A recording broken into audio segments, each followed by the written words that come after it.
Well, if it isn't the gruesome twosome who wormed their way into our servant circle of friends. Still awestruck from the last time we met? Would that be why you hastily scrambled up here to pay your respects the moment you saw us? I suppose we can't blame you. Such is the spell that our majesty casts on our minions. Very well. You heathens leave us no choice. The almighty Dragon Lord, Kahula shall grant you the audience that you seek. Come, pucker up. You may now kiss our feet. Wait, aren't you like Kenichi's sidekick? What the heck are you going on about? You're somehow managing to be even more annoying than the last time we met. Silence! Who are you calling sidekick? We are the Dragon Supreme, sovereign ruler of the Nation of Flame. We shall have you know that last time, were it not for Kenichi's earnest pleading on your behalf, you would have received not a single word of mercy. Oh, come on. You talk big, but Kenichi clearly has you under lock and key.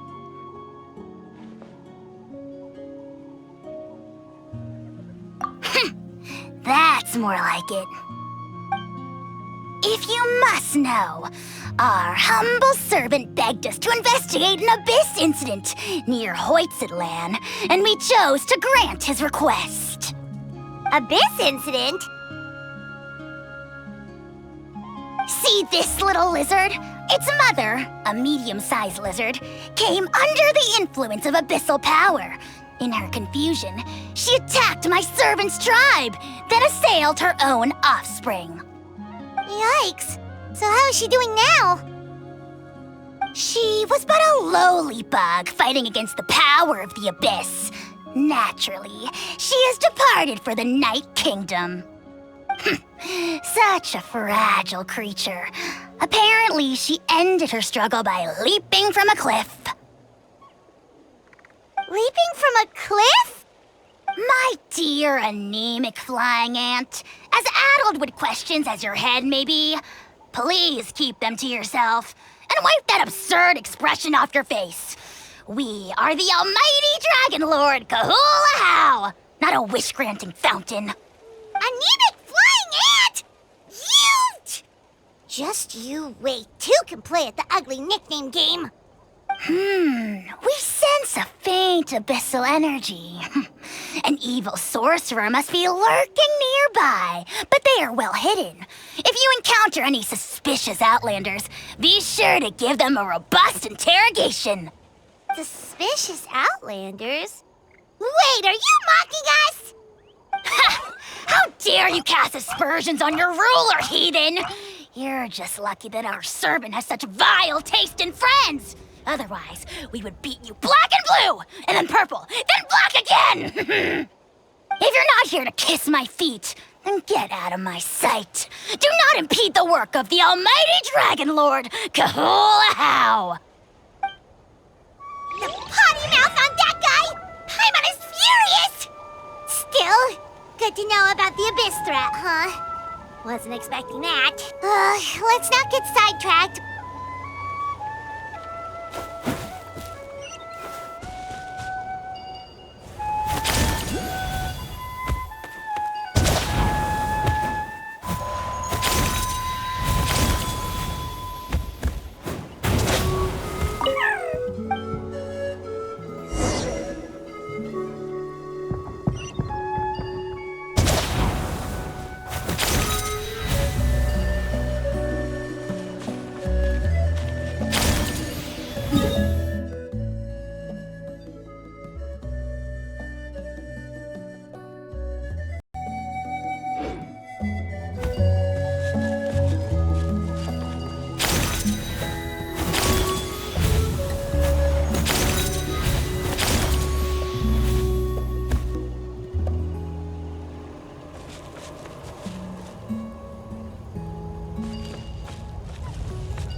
Wow, you're back already? That was so fast. I'm so glad that the babies are all right. Thank you both so much. Now we can finally go home and stop worrying about them. You're welcome. Piece of cake! You're not from Natlan, right? Because your clothes look different than ours. Oh. Hey, you must be tired after all that climbing. You should come take a rest at my house. Yeah, please come. I promise you'll get a big Scions of the Canopy welcome. We love having guests, and you're really nice people. Not like Glasses Guy. By the sound of it, Glasses Guy wasn't from Natlan either, right? Uh-huh. Well, his clothes sure weren't. You know what? Now that I think about it, there was something really fishy about him. Really? Maybe he was the suspicious outlander that Ahau mentioned.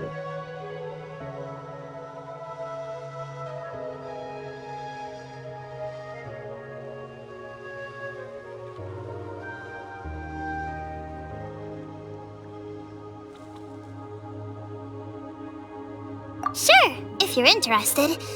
Let me think. How did the conversation go again? Oh, please, mister. I've told you so many stories already. When are you gonna help me find the baby Saurians? Just one more story. One more, I swear. Why don't you tell me more about that ball of fire?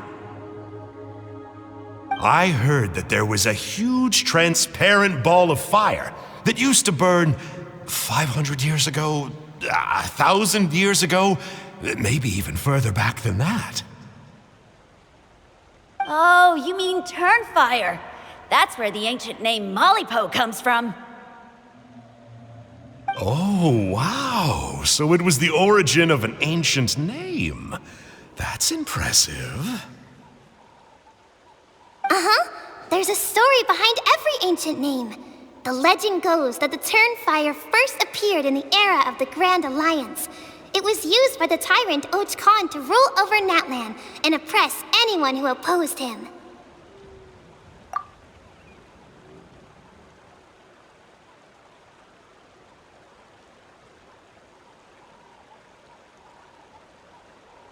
Turnfire is different from normal fire. If you get set on fire with it, you'll feel horrible burning pain from behind you, but you won't die from it right away. And whatever you do, you mustn't turn back to look at it. Why? What happens if you turn back? As soon as you turn around, poof! You get burned to a crisp. Well, good golly gee. I mean, it's one thing to singe someone's clothes, but burning people alive? That is a big no-no in my book. Right? How nasty is it to burn someone from behind and not even let them turn around to look? Och Khan really was an evil tyrant. Yes, shocking behavior. Now, let me guess. Eventually, a valiant hero came to save the day? That's usually how these stories go. Good guess, Uncle Glasses. Seems like you really know your stuff. The hero was called Yunpanqui. He's the ancestor of our tribe. Yunpanqui was friends with Och Khan the Tyrant, and also Shibalanke, the first Pyro Archon. He was working as an ordnance officer for the Grand Alliance at the time.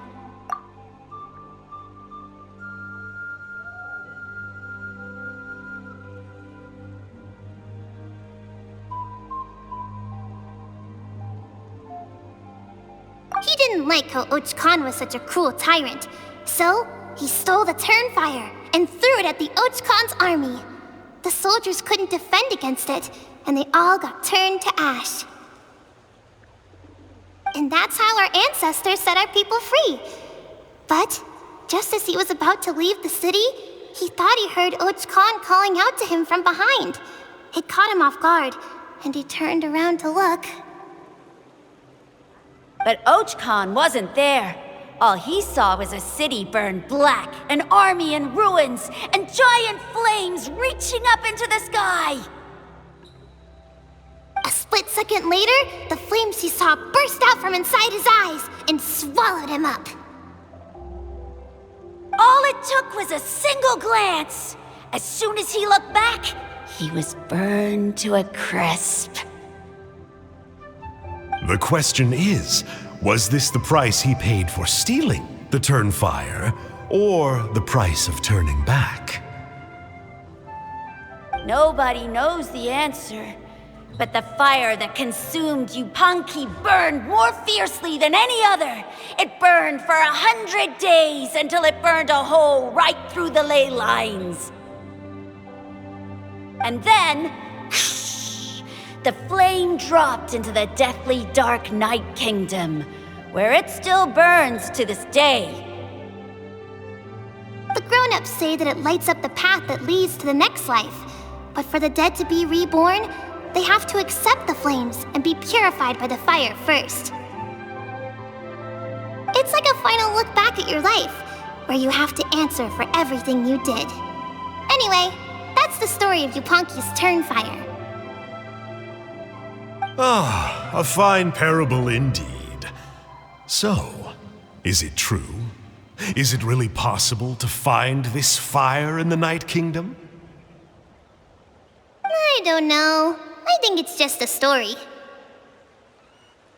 Either way, I assume this name has been passed down in your tribe ever since? Sure has. It went to Burkina, the hero that we celebrate on Turnfire Night. But that was 500 years ago. Yeah, and now it belongs to Kinich. So we often call him Malipo Kinich. Kinich, huh? All right, Uncle Glasses, that's enough stories. Now, can you please go find the baby saurians for us like you promised? I would, but doesn't the legend of the Turnfire teach us not to look back? Let's not go dredging up the past. Tell me more about this Kinich guy. One more story, I swear. Starting now. No? Careful, Toba. You look dangerously close to cursing me out right now. Tut tut, we can't have that. Cursing is for grown-ups only. Uncle, you'd better not be trying to trick us, or the Turnfire will get you when you die. How would it get me if I'm outside of Natland? Uncle Glasses isn't from here, you know. Unlike you. Huh? Wait, is that?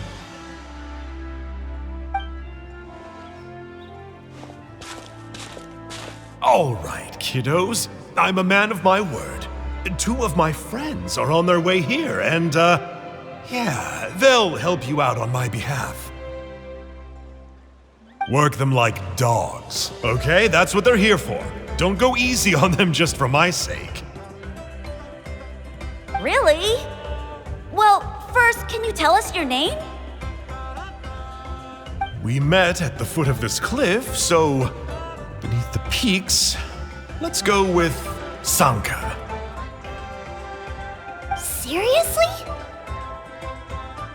If you don't believe me, turn around and see for yourselves. They're right behind you. Huh? Where? Oh, wait! Uncle Sanka, where did you go? Yeah, definitely a fishy character. It sounds like he was digging for info about the ancient names. Yeah, and not only that, but he betrayed us too. He'll pay for this. All he got out of us was some stories, though. What's the worst that could happen? Traveler, maybe we should go tell Kinich about this. Ahau says he's investigating it, but he's a bit of a loose cannon. We probably shouldn't take him at his word. Huh? You know Kinich? Not very well, but we have met him before, and one time we had a meal together. Aw, man, I'm so jealous. I never even spoken to him. He's so cool. He's the Saurian hunter, and he has a really awesome ancient name. Me neither. I don't think my dad really likes him, though. He always tells me to stay away from him. Probably because of that little creep he always hangs out with. He's nasty, and he's so full of himself. Oh, the creep who calls himself Kahul Ahau? Yeah, we've had the pleasure of meeting him too. He sure loves pushing people's buttons. Exactly. I don't know why Kenich partnered up with him. Why didn't he pick me instead? Uh-oh! Hoonie, look how late it is. We've been out way too long. We better get home now or we'll get yelled at. Oh, yikes. You're right. Okay, well, this path here leads to our settlement. If you decide to visit, remember to come to my house. If there's anything you need, my dad can help get it for you. Hope to see you soon. We gotta run. Bye for now.